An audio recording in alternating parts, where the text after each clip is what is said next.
Si l'apprentissage des gestes de survie se résumait à regarder des héros de films d'action gérer des urgences médicales, on serait mal parti.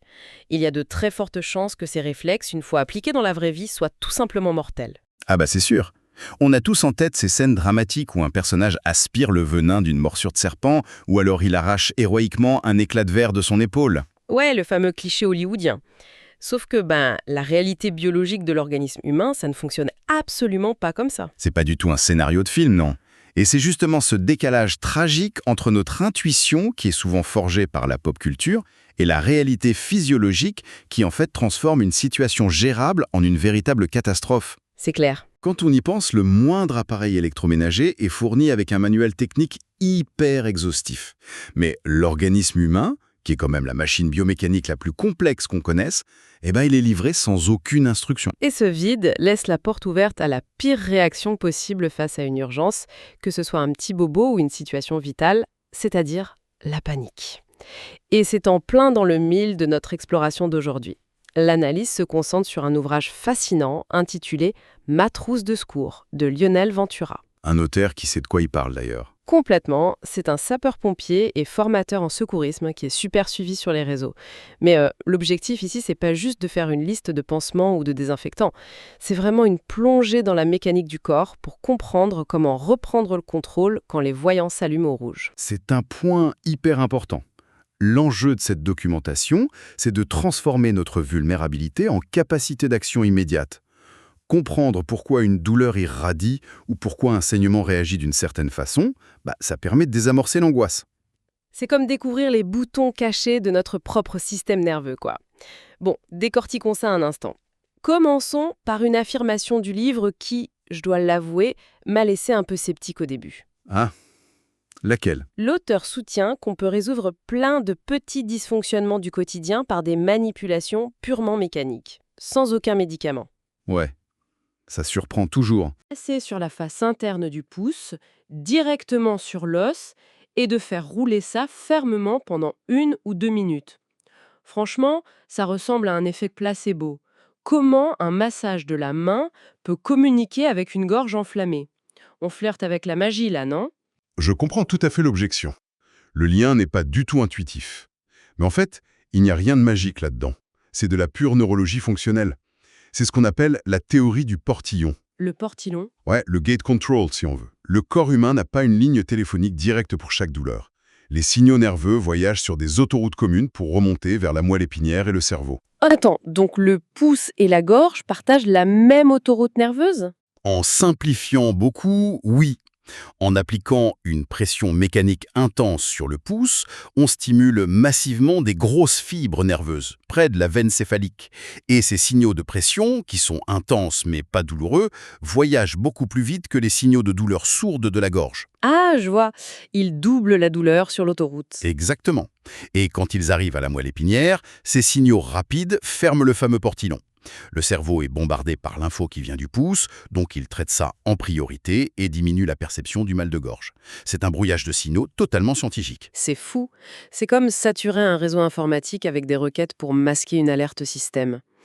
Et cette logique de piratage du système nerveux, elle est aussi utilisée pour les pics de stress ou d'angoisse? Tout à fait avec le point VC17. Voilà. Le livre dit de tapoter la zone située sur la ligne médiane du sternum avec le talon de la main. Mais là encore, on tape sur un os.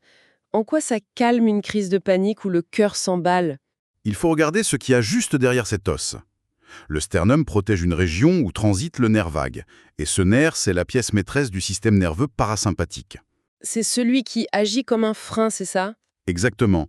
C'est le système du repos. Lors d'une crise d'angoisse, on est en surrégime avec l'adrénaline. En percutant légèrement le sternum, on crée des ondes de résonance. Et ces vibrations traversent l'os pour toucher le nerf? C'est ça, ces vibrations basse fréquence stimulent le plexus cardiaque. Ça envoie un signal chimique direct pour ralentir les battements du cœur en libérant de l'acétylcholine.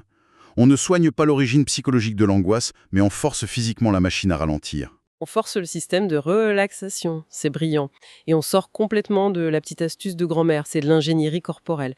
D'ailleurs, ça s'applique même à des trucs tout simples, comme une écharde bien enfoncée. Ah oui, le grand classique de la pince à épiler. Voilà, d'habitude on charcute la peau à sec, ça fait super mal.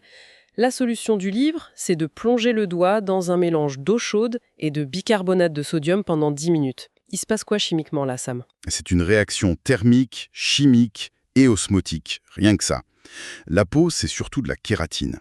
L'eau chaude va dilater et gonfler un peu les tissus, mais le vrai héros, c'est le bicarbonate. C'est un agent alcalin. Donc il va attaquer la peau morte. Il va ramollir la structure de la peau durcie qui retient les chardes, oui. En plus, la différence de concentration en sel crée une pression osmotique qui repousse naturellement le corps étranger vers l'extérieur. Donc après 10 minutes, la peau relâche complètement son emprise. Voilà, l'écharde n'est plus agrippée, on l'enlève sans rien abîmer. C'est l'utilisation d'un solvant biologique plutôt que d'y aller à la force brute. Ça change la vie, ces petits raccourcis. Ce qui est fascinant ici, c'est qu'il y a aussi toute une partie du livre qui demande un effort mental différent. Il faut désapprendre. Oh que oui, oubliez toutes les fausses bonnes idées des films. L'une des erreurs les plus redoutables dont parle l'auteur, c'est face aux crises convulsives. L'idée reçue absolue, c'est qu'une personne en crise va avaler sa langue. Et du coup, il faudrait lui fourrer un truc dans la bouche. C'est une aberration anatomique totale. La langue n'est pas un organe qui flotte librement dans la bouche. Elle est fermement attachée à la mâchoire par un muscle puissant et un frein. C'est physiquement impossible pour un être humain d'avaler sa langue, même pendant une grosse crise d'épilepsie. Pourtant, on voit toujours des gens essayer de mettre un portefeuille ou une cuillère entre les dents de la victime. Qu'est-ce que ça provoque en vrai? Souvent, des dégâts pires que la crise elle-même. Une convulsion, c'est une tempête électrique dans le cerveau. La mâchoire se contracte avec une force capable de broyer des os. Ah ouais, carrément. Si on insère un objet dur, on risque de péter les dents de la personne. Et ces bouts de dents peuvent tomber dans les poumons et causer un étouffement fatal. En plus, la personne qui aide risque de se faire sectionner un doigt.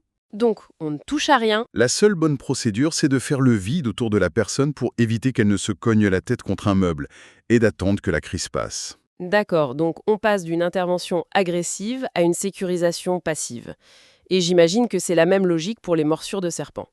Toujours dans les clichés cinématographiques, on voit l'incision en croix, l'aspiration du venin avec la bouche et le bon gros garrot.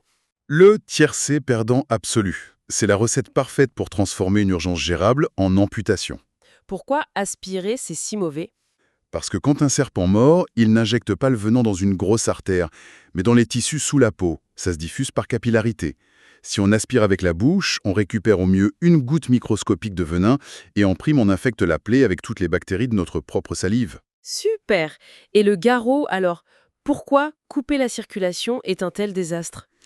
Parce qu'on enferme des enzymes destructrices dans un espace confiné. Les venins sont faits pour digérer les chairs. Si on met un garrot, on prive le membre d'oxygène, ce qui commence à tuer les cellules, et en plus le venin piégé détruit les tissus locaux à vitesse grand V. La nécrose est garantie, quoi. En quelques heures, le membre est mort, de façon irréversible. L'approche moderne, c'est l'immobilisation stricte. Chaque mouvement musculaire pompe le venin dans le système lymphatique. Si la personne reste parfaitement immobile, on ralentit drastiquement la propagation, ce qui laisse le temps d'arriver à l'hôpital pour un antivenin. Impressionnant. Toujours dans les envenimations, mais à la plage, cette fois. Les méduses. Le réflexe classique, c'est de courir sous la douche d'eau douce ou de frotter avec sa serviette. Et apparemment, c'est le meilleur moyen d'aggraver la brûlure. C'est de la biologie cellulaire pure. Les tentacules des méduses ont des millions de microcapsules appelées nématocystes. Ce sont des petits harpons empoisonnés. Quand on est piqué, plein de ces capsules restent collées sur la peau sans avoir encore explosé. Et c'est là que l'eau douce fait des dégâts. Exactement. Ces cellules marines gardent leur équilibre grâce au sel de l'eau de mer. Si on verse de l'eau douce, la pression osmotique change brutalement. L'eau douce entre dans la cellule pour équilibrer et bam, la cellule explose. Et on se prend une deuxième dose de venin. C'est ça. Et frotter avec une serviette, ça les écrase et ça les déclenche mécaniquement. Il faut utiliser du vinaigre pour neutraliser les harpons ou rincer à l'eau de mer pour ne pas changer l'équilibre salin. Donc le point commun de toutes ces erreurs, c'est qu'on agit à l'instinct au lieu de comprendre la dynamique des fluides de notre corps. Et l'exemple le plus parlant de ça, c'est quand on a un corps étranger planté dans une plaie. Un couteau, un bout de verre, instinctivement on veut l'enlever pour libérer la plaie. C'est comme retirer le bouchon d'une bouteille sous pression. Quand l'objet perfore les tissus, il coupe des vaisseaux sanguins. Mais en restant dans la plaie, l'objet lui-même appuie sur les vaisseaux. C'est l'effet tamponnade. Donc l'objet qui cause la blessure empêche aussi l'hémorragie. Tout à fait. Si on retire le corps étranger, la paroi vasculaire est libérée. La pression artérielle va propulser le sang à l'extérieur à un débit souvent mortel. Il faut absolument laisser l'objet en place, l'entourer de pansements pour qu'il ne bouge pas, et attendre la chirurgie. C'est là que ça devient vraiment intéressant. Parce qu'une fois qu'on a désappris ces mauvais réflexes, on est prêt pour les urgences absolues. Celles où chaque seconde compte. Parlons de l'étouffement total. On connaît les claques dans le dos, la manœuvre de Heimlich, mais le livre soulève une question terrifiante. Que faire si on s'étouffe et qu'on est tout seul? C'est la panique absolue, parce qu'on perd connaissance en 2 ou 3 minutes par manque d'oxygène. Mais la solution repose sur une loi de physique, la loi de Boyle-Mariotte. Si on diminue le volume d'un gaz, sa pression augmente. D'accord, mais comment on fait ça seul? L'ouvrage explique qu'il faut trouver vite un objet rigide à la bonne hauteur. Le dossier d'une chaise, un bord de table. Et on place le creux de son estomac juste au-dessus du nombril, contre ce bord. Et on se laisse tomber dessus? On utilise le poids de son corps pour se jeter violemment vers l'avant. Le bord va enfoncer l'abdomen et pousser le diaphragme vers le haut. Ça écrase les poumons brusquement. Et l'air piégé n'a pas d'autre choix que de remonter. Exactement, à très haute pression. Ça expulse le corps étranger comme un bouchon de champagne. C'est très brutal, on peut se fêler une côte, mais c'est le seul moyen de survivre avant de s'évanouir. La survie par la physique, purement et simplement. Une autre urgence où le temps est critique, c'est l'AVC, l'accident vasculaire cérébral.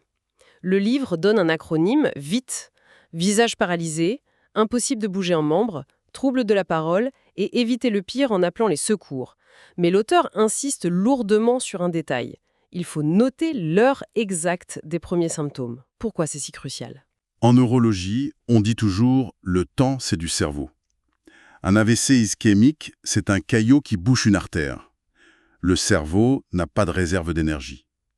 Dès la première minute d'obstruction, des millions de neurones meurent. Donc les dégâts sont immédiats. La zone centrale meurt vite. Mais autour, il y a des tissus qui souffrent et qu'on peut encore sauver. Aux urgences, on a des médicaments pour dissoudre le caillot. Sauf que ce traitement a une fenêtre hyper stricte. En général, c'est 4h30 maximum après le tout premier symptôme. Et s'il est trop tard, qu'est-ce qui empêche de donner le traitement quand même? Si on le donne trop tard, les vaisseaux sanguins fragilisés par le manque d'oxygène risquent d'exploser avec la pression du sang qui revient d'un coup. On transforme un AVC ischémique en hémorragie cérébrale fatale. Donc le médecin a besoin de l'heure exacte. Si on a un doute sur l'heure, on ne donne pas le traitement, par sécurité. C'est une horlogerie mortelle en fait. Et on retrouve cette gestion de la pression sanguine dans les grosses hémorragies externes, la règle des 3 A. Appuyer, allonger, alerter. Appuyer et alerter, ça tombe sous le sens. Mais pourquoi on doit systématiquement allonger une personne qui saigne beaucoup, même si elle s'est juste coupé le bras? C'est pour contrer la gravité et préserver le cerveau. Un adulte a environ 5 litres de sang. Si on saigne abondamment, le volume chute. La pression s'effondre. C'est l'état de choc, c'est ça. Et exactement. Si la victime est debout ou assise, son cœur doit lutter contre la gravité pour envoyer le sang jusqu'au cerveau, qui est tout en haut. Avec la baisse de pression, le cœur n'y arrive plus. Le cerveau n'est plus irrigué. Voilà. En allongeant la personne, on annule cette gravité. Le sang n'a plus besoin de monter verticalement. Le peu de sang qui reste circule plus facilement vers le cœur et le cerveau. On retarde considérablement l'arrêt circulatoire. C'est brillant d'aborder ça sous l'angle de la gravité. Mais avoir toute cette théorie en tête, c'est bien beau. Sauf que sur le moment, avec le sang, le stress, notre cerveau bud. Le cortex préfrontal court-circuite et en fige. Comment le livre gère cet aspect psychologique? C'est là qu'on doit agir comme un pilote de ligne. On suit un algorithme. En situation de stress, la mémoire immédiate disparaît. Donc il ne faut jamais improviser. Il y a une checklist stricte. Et la première étape, ce n'est même pas de soigner. C'est de vérifier la sécurité de l'environnement. On protège avant de sauver. C'est la règle d'or. Si on se précipite sans regarder, on risque de s'électrocuter, de s'intoxiquer. On devient une deuxième victime. C'est pour ça qu'on ne déplace jamais une victime, sauf s'il y a un danger vital, immédiat et incontrôlable, genre un feu qui se propage. Sinon, on ne bouge personne pour éviter d'aggraver des lésions de la colonne vertébrale. Cette approche par checklist, elle prend tout son sens avec l'arrêt cardiaque et surtout avec l'utilisation des défibrillateurs, les fameux DAE. Les gens sont souvent terrifiés à l'idée d'utiliser ça. L'idée d'envoyer des milliers de volts à quelqu'un, ça fait peur de le tuer soi-même. Et cette peur est normale, mais elle vient d'une méconnaissance de la machine. Un DAE, ce n'est pas juste une batterie, c'est une intelligence artificielle de diagnostic. Souvent, quand un cœur s'arrête, ce n'est pas qu'il n'a plus de jus. Il fait ce qu'on appelle une fibrillation ventriculaire. Le muscle frissonne de façon anarchique à cause d'un chaos électrique. Donc il n'est pas éteint, il est juste complètement désyncronisé. Exactement. Et le choc électrique ne sert pas à redémarrer le cœur. Paradoxalement, ça sert à l'arrêter complètement pendant une fraction de seconde pour réinitialiser le système et laisser le pacemaker naturel du cœur reprendre le rythme. C'est fascinant. Et le plus beau, c'est que la machine prend tout en charge. Une voix dicte chaque geste. Elle te dit où mettre les patchs, quand écarter. Et surtout, elle analyse le rythme cardiaque toute seule. Si la machine détecte que le cœur bat normalement, ou au contraire que c'est une ligne complètement plate où le choc ne sert à rien, elle bloque le bouton. Elle refuse de choquer de Dollier. Elle refusera de se charger. Il est matériellement impossible de choquer quelqu'un par erreur. La machine prend la responsabilité médicale, ce qui libère la personne pour se concentrer sur les massages cardiaques. Ça enlève un poids énorme. En fait, quand on assemble toutes ces informations, de l'acupression pour la gorge jusqu'au défibrillateur, on comprend vraiment l'esprit de l'ouvrage. C'est pas juste des petits conseils, c'est le manuel d'ingénierie du corps. Comprendre la physique derrière tout ça, ça remplace la peur par le savoir. C'est exactement le terme, de l'empowerment. On reprend le pouvoir. Le corps n'est plus une boîte noire magique. C'est un système avec des règles précises qu'on peut influencer de l'extérieur. Et la force de ce livre, c'est aussi ses illustrations. C'est typiquement le genre de truc qu'il faut lire avant d'en avoir besoin. Mais bon, au final, qu'est-ce que tout cela signifie au fond ? Je dirais que ça soulève une question presque sociétale. On voit bien que notre survie dépend de lois physiques super basiques si on les applique au bon moment. Alors si comprendre ce manuel de l'utilisateur permet de sauver des vies aussi efficacement, pourquoi cette ingénierie de survie n'est pas enseignée obligatoirement à l'école ? C'est une super question. On apprend bien les maths ou l'histoire pour comprendre la société. L'absence d'une vraie éducation à la maintenance de notre propre corps, dès le plus jeune âge, c'est une énigme totale. Et je pense que c'est la réflexion que chacun devrait emporter avec soi après avoir découvert ces protocoles.